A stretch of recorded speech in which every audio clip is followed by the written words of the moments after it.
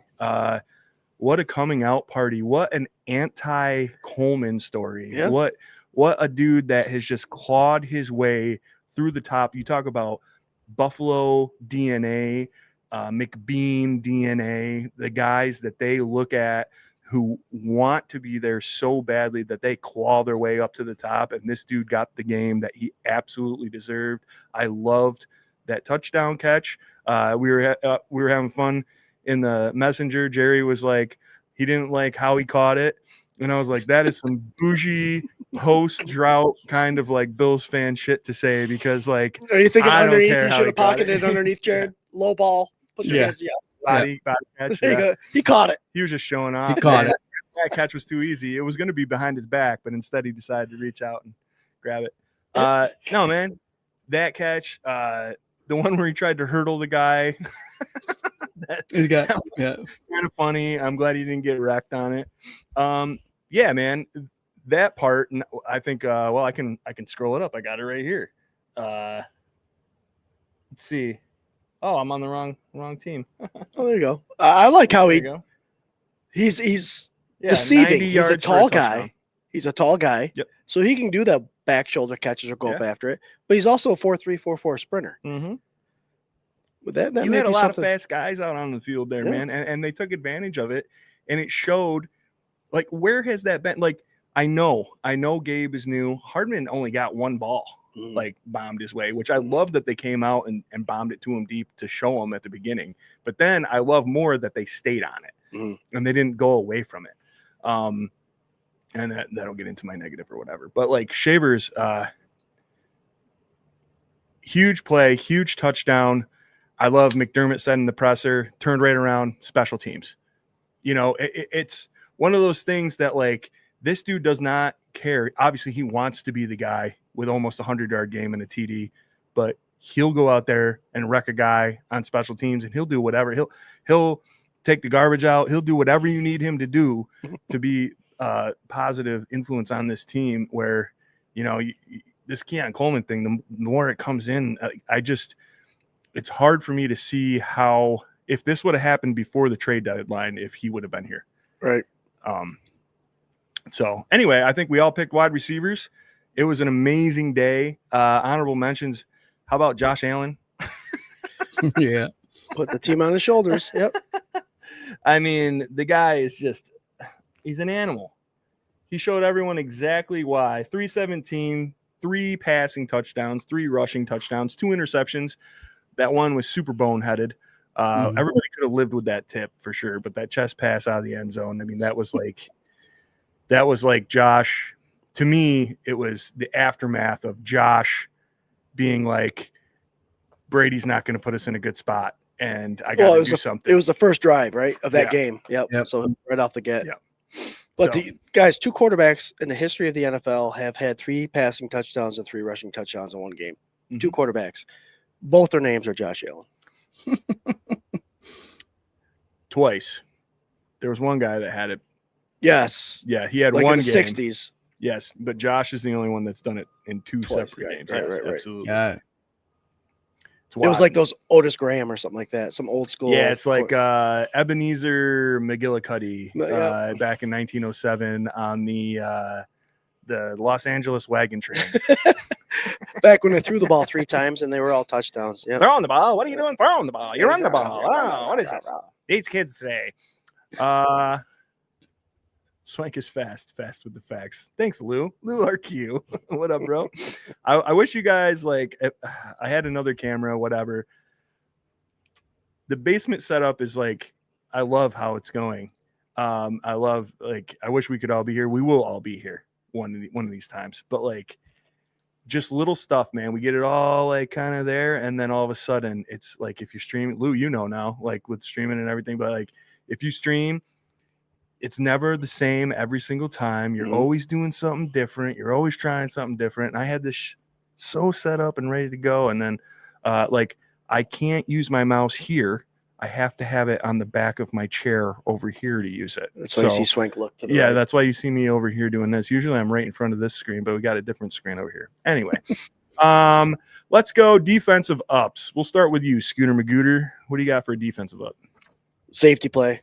I'm gonna narrow it down to Bishop. Bishop is he's coming into his own. We saw it the last 2 weeks, but now we got 3 consecutive games with an interception. And I can't tell if that interception was more of a read and game study, like film study, because there are 2 guys in that spot. He looked like he was out of position, but he was in position to get the interception. So, you know what they say in the NFL: luck is preparation meets opportunity. Yeah.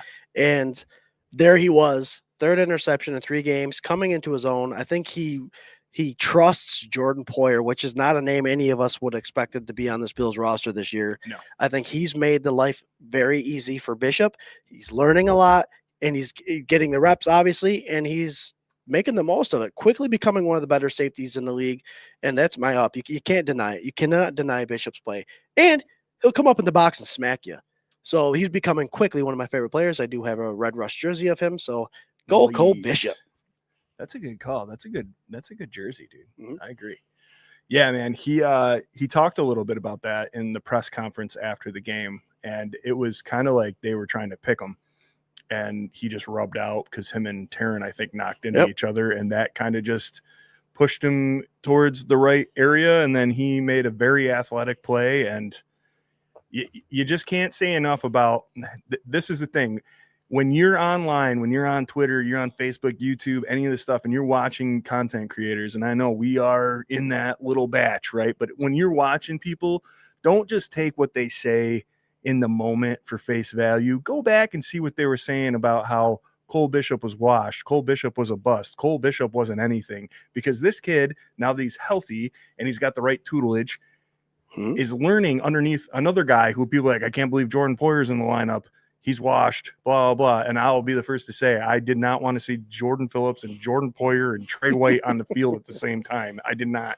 But I don't think any of us would have known that Cole Bishop and Jordan Poyer were going to be the absolute duo to be the best safety tandem that we've had in like 2 years, you know, especially with Rapp and Hamlin and all the question marks that were around all that. And by, you know, an unfortunate accident with these guys getting hurt, you put Poyer and Bishop together, and all of a sudden it's giving you a little bit of, like, I'm thinking Lisa's favorite guy should be Cole Bishop. He's kind of replacing that other guy that she really liked that used to play next to Jordan Poyer. So, yeah, just be your own judge, man, and take it for what it is, and don't let these people tell you. I mean, granted, our run defense is not that great, which makes it so teams can run against us. But I did not know that our passing defense was like top 3 in the NFL. Oh yeah, it's amazing, and it is. Obviously, they can run all over us, but that's refreshing to see. Yeah. We'll get to the negatives here. Hey, Jerry, what do you got for an up on the defense, buddy? Jerry, I'm here. Okay, what do you have for an up on the defense? Am I here still? Can you guys hear me? Yep. Oh, here we go. Jordan Poyer. This guy right here. 15 tackles, 7 of them were solo. I knew it was coming up. Yeah. And no, one of the tutelage, right? He's got Cole Bishop. I think, like you said, that marriage accidentally happened, but it's a perfect setup. Scott mentioned a couple weeks ago that Tyler Rapp and Bishop were kind of like the same safety, so they couldn't really lean on each other for someone's, you know, not great part of the game to make up for the other part. So I think Poyer and Bishop are a great marriage back there. And again, Poyer coming up making 7 solo tackles by himself. That's pretty awesome, because when he was making those tackles, he was like brick walling these people. So I got to give him an up. He did get beat on a long run.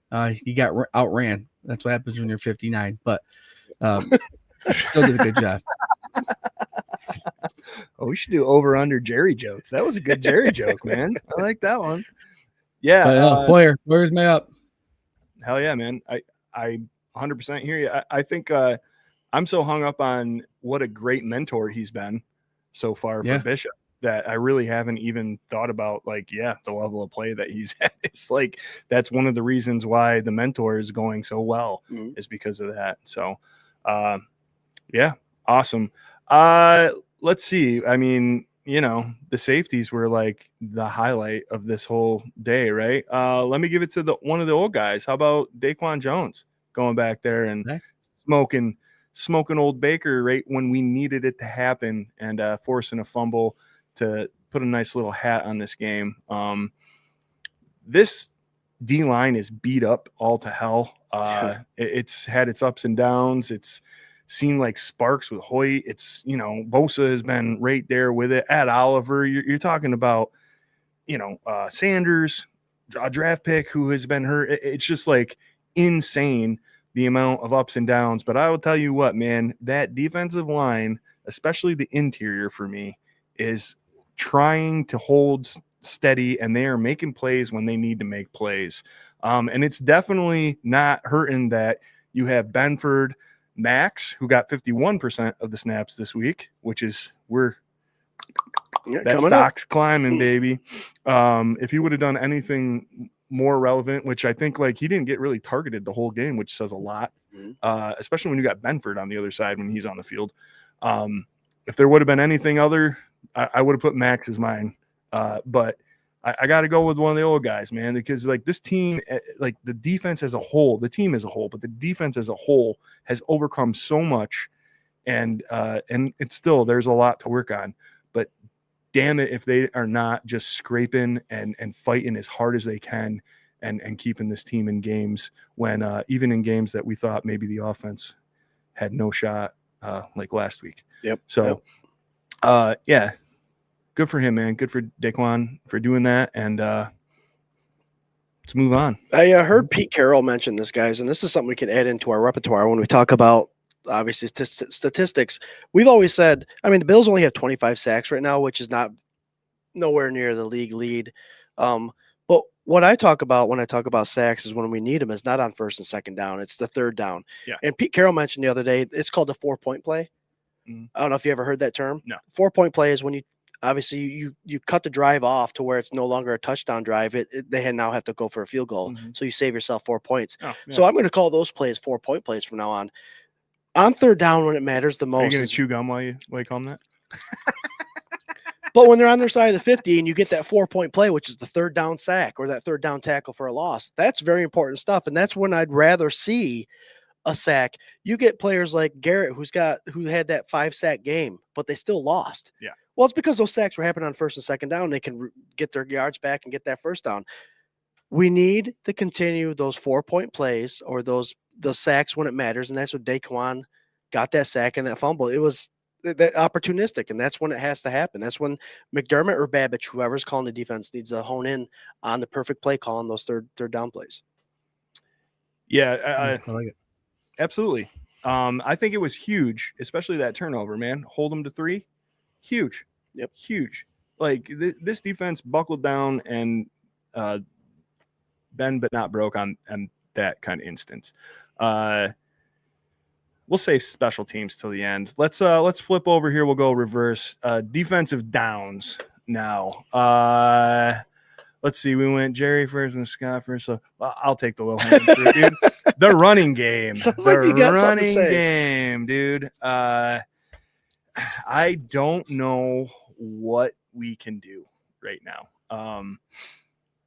This is like just gonna be it. This is gonna be the thing.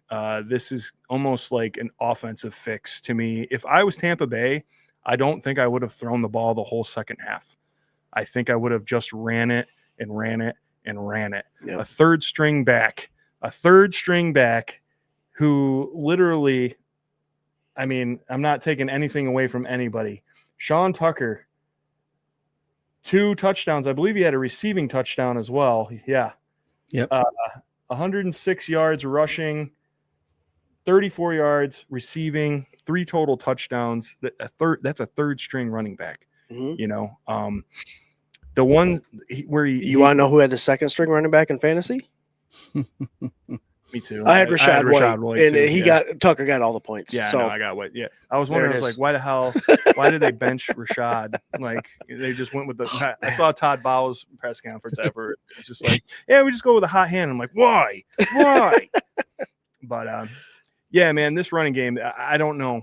I really think it goes back to a lot of what Scooter's been preaching for a couple years now, where we have undersized athletic guys as opposed to beefcakes, and we need some beefcakes. This is just a bigger problem than I don't know. Well, I was pounding the table for Jack Campbell, the Lions linebacker, and look what he's doing. Yeah. The Bills, they depend on the 6'1", 225-pound linebackers, and now we're seeing it. We've seen it the last couple of years, and I'm piggybacking off you. It's the run game for me. I mean, we knew A-Chain was getting the ball 2 weeks ago. We knew he was getting the ball. Could not match up. And I'm not saying a 6'4", 250-pound linebacker is going to match up against them, but you're not going to run the ball up the middle knowing that guy's there. Yeah. So I just think we need one of those. Look for that in the draft the first 3 rounds of next year. But yeah, I mean, you knew Tucker after a couple touches that he was going to get the ball today. Yeah. Well, I think it really is like you got to sell out early to the run. Like, I think you got to trust that your secondary is going to do what they need to do. And you got to like front load this so that they feel like they can't run against you. And I think it's worth it. Especially early on in games. I mean, this week you're coming into a game where like, I think you're going to get a heavy dose of the run again. This is a great kind of like test, a kind of like shore it up against this team. You know, you got Nick Chubb. Well, we'll be fine. I have Nick Chubb on fantasy. So we'll be fine. I'm going to start Nick Chubb. So he's not going to get any points. It's that Mark Scott we got to worry about. No, wait, Scott, you said you're already out. I can still ruin people's days. Yeah, we can't hear you. You're cutting out. See him go like this. Are you there? Are you there? Yeah, I'm here now. If you can hear me. Hello. Yeah. Dude. Yeah. Tell that Amish kid to get on the bike. Start pedaling a little better on the internet. All right, Jerry, why don't you tell everybody your defensive down before we lose you? No, it's those big long run plays are going through the 3 and 4 hole, which tells me it's not the tackles or the defensive end, it's the linebackers. So the linebacker play is definitely the reason why these big runs are popping. I don't know if we're lacking the physicality of it, but hopefully something picks up. What I do miss is those Milano plays. We haven't seen a Milano play since he's played this year. So hopefully we get a couple of those coming starting now this week. Be nice. He had one good pop there. Remember we were talking, he had a pop and then he had that stupid offsides, which you and I were talking. False start. Yeah, you were saying it was false start. I don't know. Whatever. It's fine. Doesn't matter. But yeah, it would be nice to see a little bit more out of him because I think Dorian Williams, man, I keep him out there. I don't know. For me, he's been doing well. Yeah. Okay. I don't know. All right. Let's see here. Offensive downs. Go ahead, Jerry. Oh, yeah, we didn't do the offensive down yet, did we? I thought James Cook's running game was the offensive down. 16 carries, 48 yards. He just couldn't get going, but I also want to blame that kind of on Brady. He did those stupid pitches again. He kept those pitches. You got to stop those pitches. So James Cook's trying, but man, did he show up in the pass game, 3 for 66 and 1 touchdown. And I think that's going to open up a little bit more of that play call. Josh Allen definitely hit his running backs this game, and Ty Johnson got one, but James Cook was three catch for 60-something yards. It's perfect. So if you're going to hold him in the run game, get him in the pass game because James Cook needs the ball. There you go. Yeah, I think that's fair. I agree though, as far as I don't think that's Cook's fault.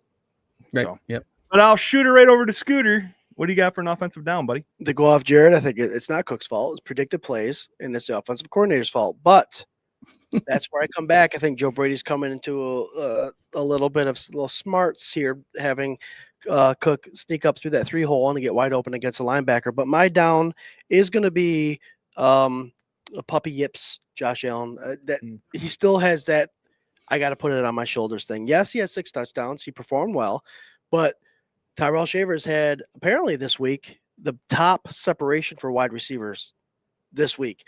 Now, keep in mind that touchdown pass, he had like 15 yards, so it may be skewed a little bit, but Josh Allen's having to put it on his shoulders. The hero ball we saw early with that shuffle pass, and we saw a couple times. You can't control that tip pass, but it's not a lot on the offense, but it is that initial yip. I'm a puppy that's hyper right now. I got to make something happen. Let's make it happen. Turnover. That's all I'm going to. Offense performed well. Other than that. Yeah, I'll you know what? I think I'm going to combine both of your downs because I think that the only reason that distrust is there and that those yips are there is because of Joe Brady. I think that the hero ball like relapse that we've seen is because he didn't trust what was going on. He even said it in his presser, I didn't trust what I was seeing out there. I was passing up guys that were open. He said that after this game, not the other games that we know he was doing it in Miami and everything else. This game where they scored 44 points, he said he had open guys that he could have threw the ball to, but he wanted more, which you can see it. You can see it plain as day. But that was early in the game. That was the Shavers touchdown, right? After that, he relaxed. This was like Josh Allen, primo, should have been MVP Josh Allen. Mm-hmm. Like this was the guy that like everybody was like, oh, Dable's the only one that, you know, can get him to throw the ball or whatever. Like this was comfortable. These were guys that work for him, that can get separation, that can catch the ball. Like it was fresh. It was new. It was something like, I think absolutely Gabe being there, Shavers just being so hungry and being willing to do all that stuff. Those are like the positives to me. Again, Joe Brady, what I'm worried about is that what did we see this game? What was the thing this game? Deep balls. That was the thing. I'm fine with it. I want it. I want to see a game that is a balanced rushing attack with mid to deep balls, because we did go 3 and out, bombing the ball down the field 3 times and not making it, right? I want to see a nice balanced attack where you're taking all this stuff that you've implemented, like the pitches, absolutely, why? But you can put one in here and there. That's fine with me. I don't think you want to do it before you try to maybe like run it to the edge, just hand it off. Yeah, there's no play action with pitch. yeah, exactly. And the play action was killing it. That was killing it this week. So Brady needs to fine tune this stuff. I hope he doesn't ruin what just happened. You know, I think this really, like, this was like a stepping stone that was like, holy shit, Josh Allen. Like the thing that Bills Mafia should be pissed off about so much isn't, to me, like, it's not like James Cook didn't get this. It's not this or that. It's not whatever. To me, it's this could have been the offense the whole time. Yeah. For the last 2 years, this has been there. And it doesn't have to be there. It doesn't have to be a 300+ 6 TD game. But what they haven't thrown a long ball, like not until the Atlanta game when Palmer got hurt did they throw a ball longer than 7 yards or 15 yards or whatever. Like, this can be a balanced attack, and that will keep defenses on their toes. Like, if they don't know whether you're going to hand it off to one of the best running backs in the NFL, I'll stand the best running back in the NFL, or you're going to bomb it down to Shavers or Gabe, who is like a new toy that nobody knows how he's going to play off this thing. Like there was just like so much that I think Tampa Bay couldn't prepare for because they've never seen Josh with this line of receivers. And if I'm that defense, I'm not believing that Joe Brady's going to dial up any passes to him anyway. I'd be playing the run the whole time, you know? So I don't know. I need next week. Next week, 2 days from now. 2 days. I need that game. I want to see what Brady's got. See what Joe Brady did this week is what Mark Maddox always says is the coaches set these players up for success. That play to James Cook, and I'll go back to it, was a play set up saying, hey, listen, the way this play is going to work out, you will have a linebacker one-on-one against James Cook going deep. Yeah. We're going to pull the safeties over this way. We're going to have the cornerbacks occupied. You have James Cook one-on-one on a linebacker. Those play, even though it dumbs it down, it says this is the guy that's going to beat this guy. Sometimes that's you don't need players to help Josh Allen out. Yeah. You need plays to help Josh Allen out. and that one helped him out, and he hit him on a dime. And those are the plays that need to set these players up for success. Yeah.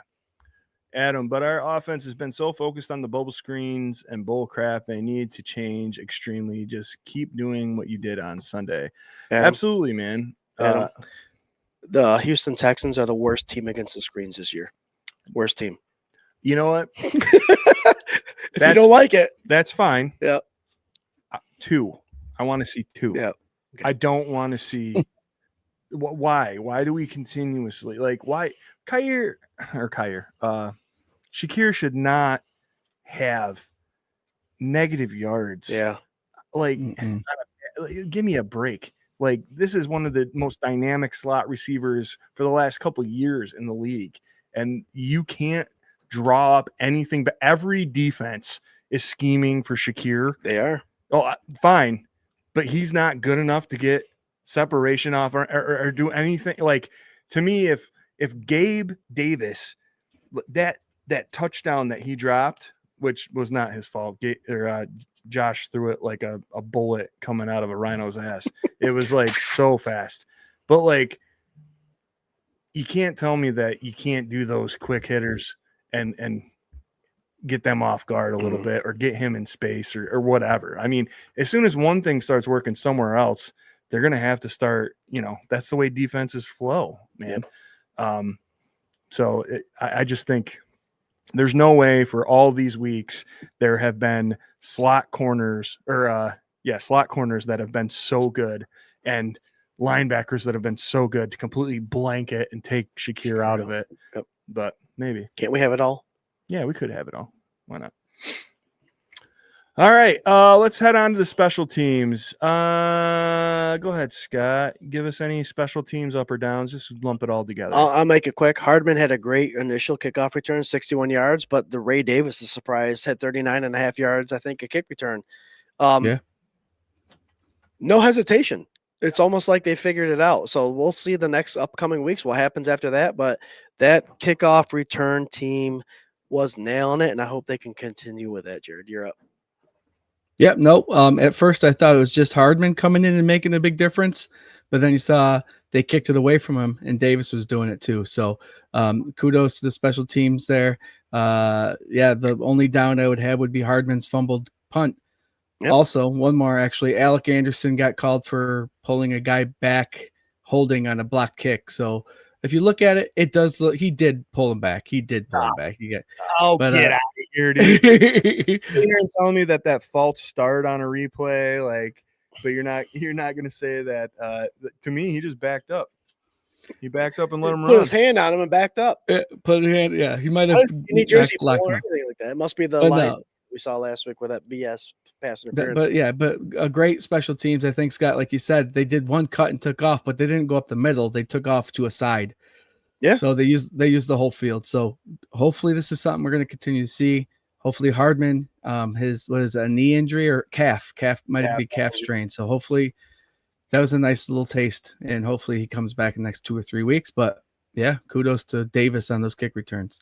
Huge position. There's kickoffs and kick returns. Obviously, you play the video games, but there is such thing as kick left, kick right, kick middle, return left, kick middle, return right. So I don't know if the Bills just guessed right on every time, but you're right, Jared. They did kick it to a spot, and then they avoided Hardman, and Ray Davis took over and did the rest. So let's hope that continues. Yep. Boom. I think it'd be interesting to see. And Prater did a hell of a job too. Yep. Yeah. I think it'd be interesting to see what Tampa Bay's special teams, their kick coverage team, is like on average. Because that's not something that any of us would know or look up or do. You know what I mean? Are they horrible at that? I wouldn't think with their record and as good as the team is that they'd always have, opposing teams starting the 40 on the other side. Yeah, exactly. But I'd want to know. Yep. You were talking a little bit about Hartman and injuries and all that stuff. So I just wanted to throw this up here. This is such a great resource. And if you are fans of Sunday Sessions and tune in, which you can catch me and Scooter and RT, Ryan Thomas from the Thomas Take Sports podcast, hour and a half before kickoff this Thursday. Might be hour? an hour. Hour before? Yeah. Okay. I have practice, so we might have to change that up to an hour to 7:30. Okay. Yeah, so I've been using this website, or it's an X feed, Twitter feed, whatever, Buffalo Bills PR, and they always put together really nice inactive day lists, but it also includes the 53-man roster. So go follow Buffalo Bills PR. This is the injury report that they threw up. I thought it was interesting. I wanted to kind of talk about it. These are both walkthroughs, yesterday and today. And if you're looking at this list, it is scary. Can you read that, Jerry? You got it? Mm-hmm. You need your cheater? Limited. Yeah, I'll go ahead. Benford, groin, limited. Bernard, ankle, limited. Bosa, limited. McCole Hardman, DNP for both days. These are all walkthroughs, though. So I'm wondering if there's a little bit of Belichick kind of stuff going on here, right? Yeah, the injury report, anytime they get any kind of treatment, so if any of those guys had to go in for a massage to relax a muscle, that's got to be documented, and that is considered an injury report. Well, yeah, and the Ravens just got hit with a huge fine. For kind of trying to mess with that a little bit. So, yeah, if you're looking at this, it looks real scary, I think. To me, I was like, well, who cares? These are all just assuming what they would be at. And if they were at that Monday, they'd probably be at that Tuesday. Mm-hmm. So it's just the same thing. But the thing that worried me about this whole list is if you look at Matthias, he's literally the only one on this list that had a different designation for the walkthroughs. Mm-hmm. Monday he would have been a DNP. The next he's limited. And to me, I'm like, well, if this is just copy and paste, why would they elevate one guy's status and not anybody else's, right? So, and maybe it's just head game stuff, and I don't know. But yeah, that's quite a list right there. I wouldn't be too scared about the limiteds. I think, they'll probably have a decent practice tomorrow, which is wild to me that they wouldn't do the walkthrough tomorrow as opposed to today, but whatever. Oh, see you later, Jerry. All right. His computer is beautiful. That's a Christmas gift, I think. There you go. Nice little reliable. Right, well, a reliable computer. Yeah, that'd be nice. But yeah, I mean, I think I'm not too concerned with that. A lot of those injuries are injuries they had the previous week that they were active for. So, like I said, if they get any kind of treatment, if they have to wrap it, if they have to do anything like that, then they have to be considered something to be documented on the injury report. For sure. All right, let's change focus real quick to this Texans game. I know it's getting to be 9:26, guys. Sponsored by 26 Shirts. Go to 26shirts.com. See what all the fuss is about. The hubbub and the fuss. The hubbub and the fuss. Give them all your money. Great things. New York families in need. Awesome. This is the Houston Texans depth chart from our lads, which is a site that Scooter Magooter turned us on to. Yeah, they're pretty good about keeping this stuff updated. Yeah, it's pretty awesome. Yeah, we're facing a beat-up Texans team that really, I don't know, just has not – they're still in the hunt, sadly. A team whose defense has bailed them out a bunch of times, but a handful of their wins are because it's the defense handled their business. Yeah. You got, I don't know.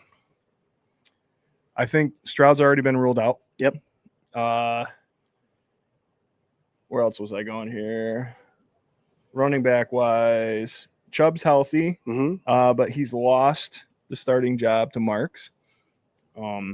Marks, I'm hoping, is going to be very dynamic aside from this coming Thursday because I have him on my dynasty. Everyone else has to pull their weight. Yeah. Yep. I don't know, man. It's an interesting kind of matchup. It feels a little trappy to me. I don't really believe in trap games, but I think this is one of those games where I want to see the Bills be the team that we know they are from last week. I want to see them be confidently dominant. So why don't you tell me, Scooter Magooter, since we didn't do an over-under on Jerry disappearing, but if you picked the under, you're right. Why don't you tell me what you think our offense has to do this week against this Texans defense to get the job done? So I just mentioned that their defense have kept them in games and potentially have won them at least 2 or 3 games. I saw a lot of stats out there, and I mentioned before when talking about Joe Brady and his screenplay that the Texans are one of those teams that does not defend well against the screenplay. So there's a lot of things going on here. Josh's history playing the Houston Texans, I think his record is 0-3. They have not done well against this Ryan's coach defense. So the Texans have our number at this point. So offensively, we gotta show. And you said trap game, Swank. We lost to the Falcons. We lost to Miami. Both games we should have won. Sure. Considering you've watched the other games that they played, and they're horrible looking teams. This has got to be one of those games after we just came off that victory over Tampa Bay. 3 weeks ago, we beat Kansas City. Let's show the dominance that we should put upon other AFC conference teams and dominate the Houston Texans by at least three scores. So offensively, I want Josh to kind of relax. He had that puppy antic going on in the beginning of the last game. I called him the yips. I think he can comfort himself after the 3 quarters he provided us against the Tampa Bay Buccaneers, and he can carry that on to this Houston Texans defense. They're going to be aggressive. They do play a zone defense, so we're not going to rely on man-to-man beating. We're going to rely on some guys finding some zones and becoming wide open. So he needs to take what the defense is giving him. Houston Texans are a team that have 26 sacks right now in the season. They are a team that could potentially get to the quarterback quite a bit, but it has not provided it yet. So he's got to be careful with that. So extend those plays like you can, Josh, but you have to make quick decisions, especially against the zone defense, to throw it in the open area and get these wide receivers open. Another stat line, Swank, they do allow quite a bit of yards yak. So this is falling right into the Khalil Shakir stat line. He had a bad game last game. This will be a game where he can shine. So Josh Allen, offensively, find those zones, find those open areas, get your receivers the ball because we have a bunch of yak guys now. Yeah. I like it. I agree. I just want to see a nice, well-rounded, balanced attack. I know for some reason as a fan base, we hate that. We hate that saying. We hate balance. I think it's the one thing that's been lacking. Like this whole season, I think Brady's kind of like a one-trick pony.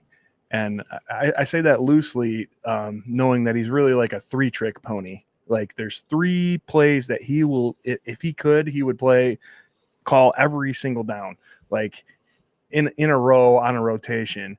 And I just don't think you can win like that in this league. I know we talk about like being better at the play than the opponent, and inflicting your will on them and being tougher. And I love all of that. But I also think that professional defenses, coordinators, players are too smart to not know what you're doing all the time. That wide receiver screen, I would be fine if we did not do that again for the rest of the season. If they're bad on the bubble, let's throw it to a running back. Let's throw it to somebody else and get it. But like, please just don't put Khalil in motion and then, like it's so predictable.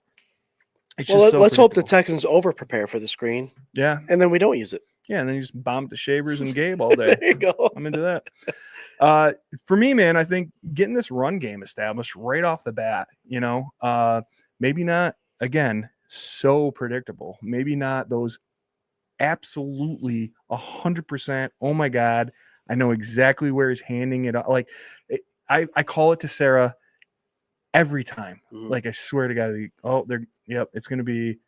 It's 1st and 10. Yeah, it's 1st and 10. Pitch. It's going to be a pitch. It's 1st and 10.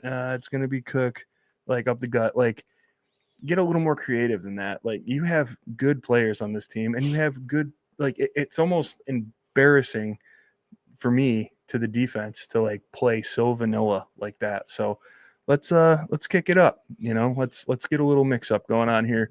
And I'd like to see the tight ends get a little bit more involved. I know we got Kincaid. He's probably not going to play Thursday. He's up in the air.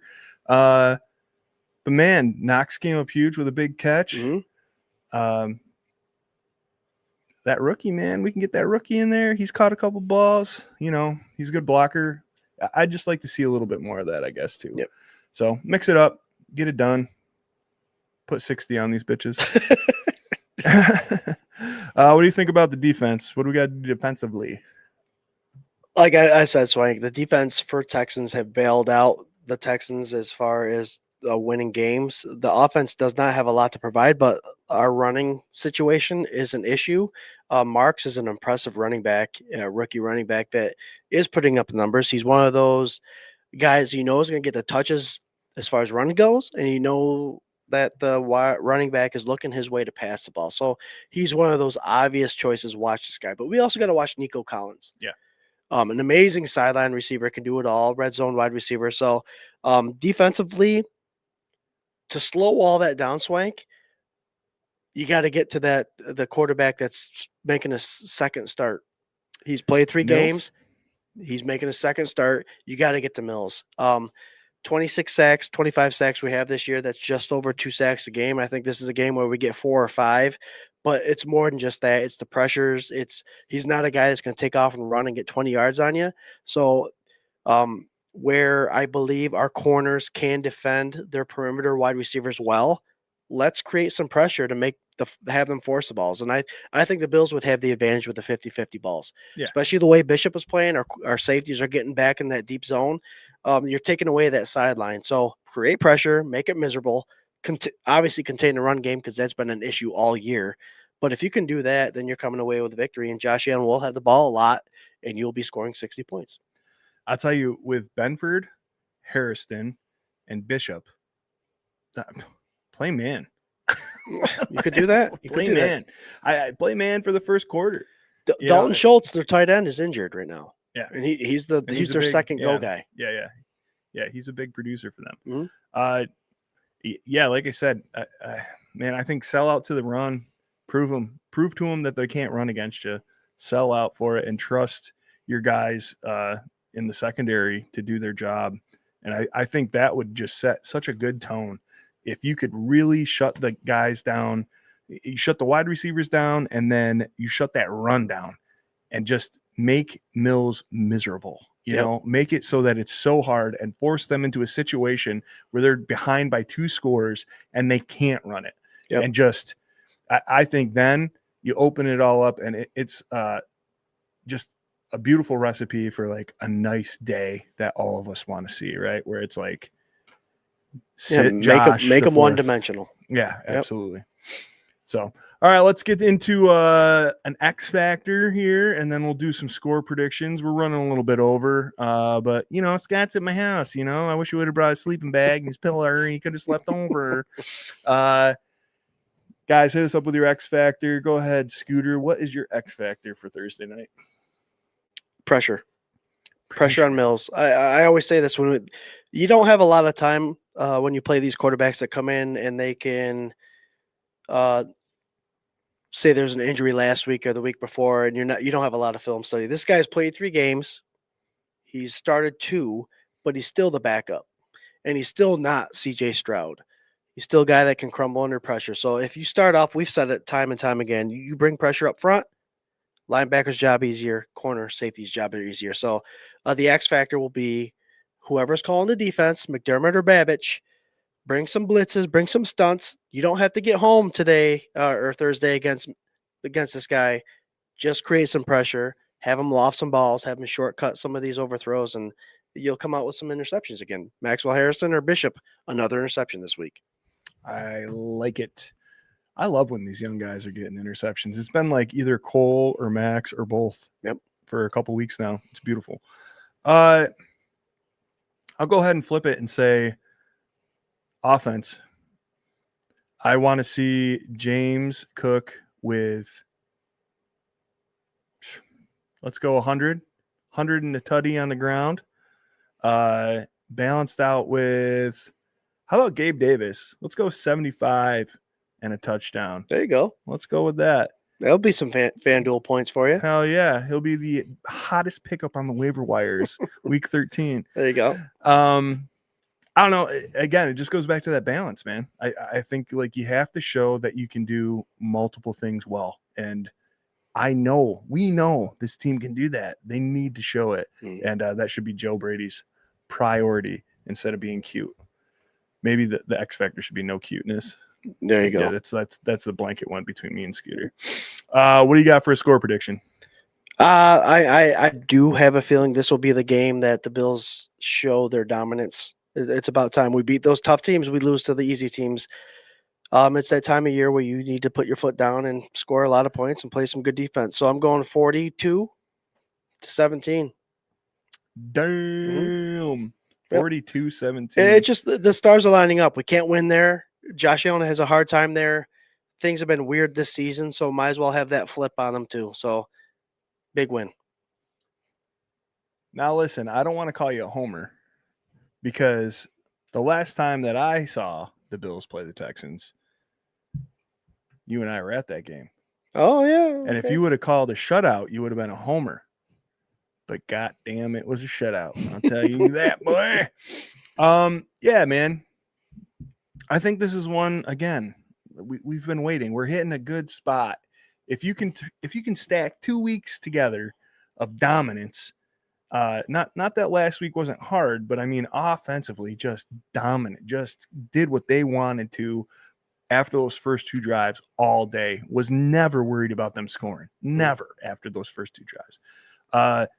If you can do that, like I don't see how anybody doubts this team anymore going forward into the playoffs. Right. So for me, yeah, man, I don't know if I'm going 40s because I think Josh is going to be sitting the majority of the fourth quarter. So I'm going to go 38 to 17. I'll go 38-17. Right. Let's go. Like it. Like it. Yeah. Now, you talk about the homer thing. It's about time the Bills put their foot down. That's why we're going this way, fans. I know, man. I know. They put their foot down and show their dominance, and let's just start taking over. Cookie's got 34 or 35-24. All right. Corey 42-20. All right. Adam's got 35-10. I think we're all in the same kind of ballpark here. Wow. There you go, Brasco. Hell yeah. All right, man. 802 of you tuning in live. 940. I think we're going to hit you with our final thoughts. Thank you so much for tuning in. We are part of the Buff Fan Base Network. Super proud to be. As such, we are sponsored by 26 Shirts. Go to 26shirts.com. See what Del Reed and the gang got going on. Really appreciate you guys hanging out tonight. Scooter, I'm glad you got down in the cave, man. Oh, hell it's fun. And It's a good time. yeah, hit us with your final thoughts in the comments. Oh, you know what? I'm sorry, Lori. So I don't know if this is going to work so hot, but I'm going to try it. My bad. We do have Eli's winning picks. lockdown tonight. It's a little different tonight, but I'm going to try and get her up. Eli's winning lockdown. This Thursday at 8:15 p.m. Bills versus Texans. Not gonna lie, I actually forgot about the Texans' existence, but I do have some facts. First of all, the Texans' injury report was very good for us. Even though the Texans do have a legit defense, we're gonna beat them anyways.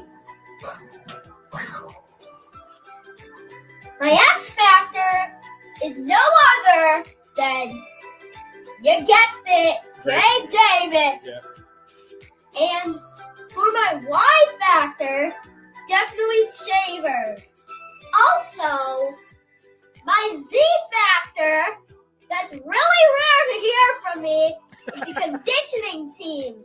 So we can fix up the players, get all the players slamming onto the field, and crush the Texans. And hopefully, they can get a 50-combo pack meal like they could have done last time. Hell yeah. No, we do have a better quarterback and a better team. Oh, I I have an idea. My prediction. 31-28. Bills win. Wow, that's a close game. Shout out to Josh Allen. Oh, and also I forgot to say something. I'm going to name all the NFL players in history to get 3 passing and 3 rushing touchdowns all in one game. Josh Allen. And that's why I give that one shout out to him. The Himbos have extended by 1. You're now Himlets. Shout out to the University of Wyoming for his very special hat. As you can see here. Nice. Go Bills, go Pokes. Shout out to 26 Shirts, official retailer of the Bills Mafia, babes. And as always, peace. Get out! As always, peace. Hell yeah. That's our boy Eli, our kid in the street. He nailed it. Yeah, he did. He nails it every single week, man. Yeah. Lori was apologizing. Don't worry about that. It doesn't matter. It's all good. We got to see it. Everybody loves him. He's great. Yeah. All right. Final thought. You didn't do that? Yeah, no. My final thought. Hey, I wore this hoodie on purpose. It's got the military background, military thing on the hoodie. It's military week. I always preach it's more than just a month. It should be 365 days a year. So salute to service as always. Thank you for those who have served. And that should all say with itself. My other final thought is we say it all the time, and we don't just say it to say it. We appreciate you guys tuning in every week, taking the time to join us on 24/7 Buff and Williams, the K Gun Report. And we do appreciate you, the continued love, the support. Keep sharing, keep tagging, keep doing all that stuff and helping us grow, because we do it organically, which is why we enjoy coming on, because you guys' comments kick butt every week. I also want to throw this in, Swank. December 7th at Dirty Jack's. That's like 3 final thoughts, and this is going to be my final. Look at this poster. Swank came up with this poster. Sweet little poster. Finger Lakes Mafia meetup. It is a watch party. We're watching a Bengals game, 3 to 8. Dirty Jack's in Phelps, New York, right in the middle of Phelps, New York there. Same owners own Otis and Lisa, so they got great food there. There might be a wing drop. They might be announcing a new wing. Yep. They might be doing that. And we have giveaways. We have raffles. We'll be doing a live show of the Sunday sessions from there. It's a watch party. Come join us at Dirty Jack's December 7th.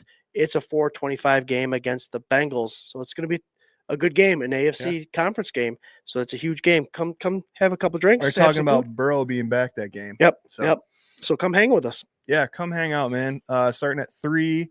We have an Epinesa signed jersey that we're raffling off. We're going to do some giveaways of some 24/7 BF gear. We'll probably talk 30 Jackson to giving away some shit too. It'll be a fun time, man. Beer specials and great wings, man. Awesome wings. So come hang out December 7th. It'll be a good time.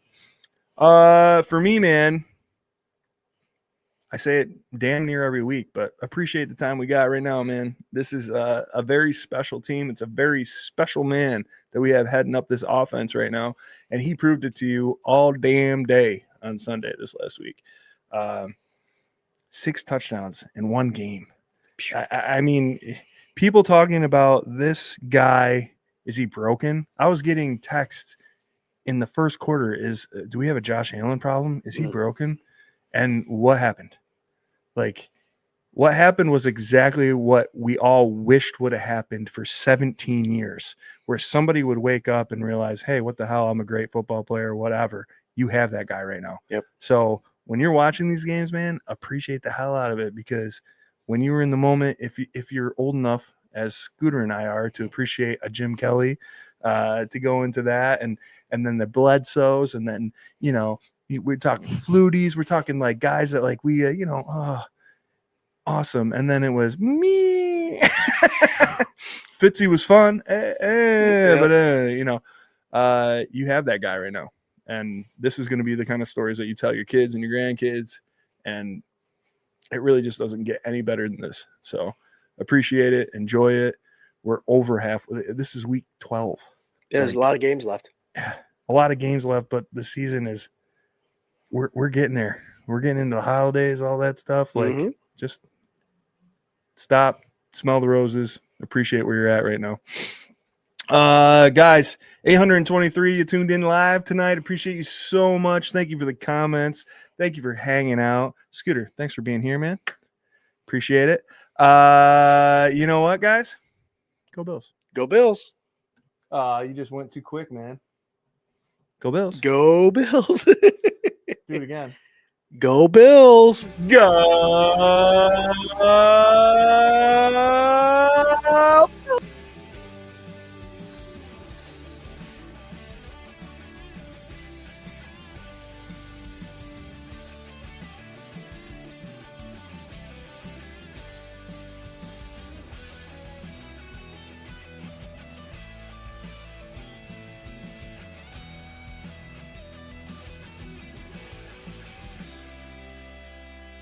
Those baby blue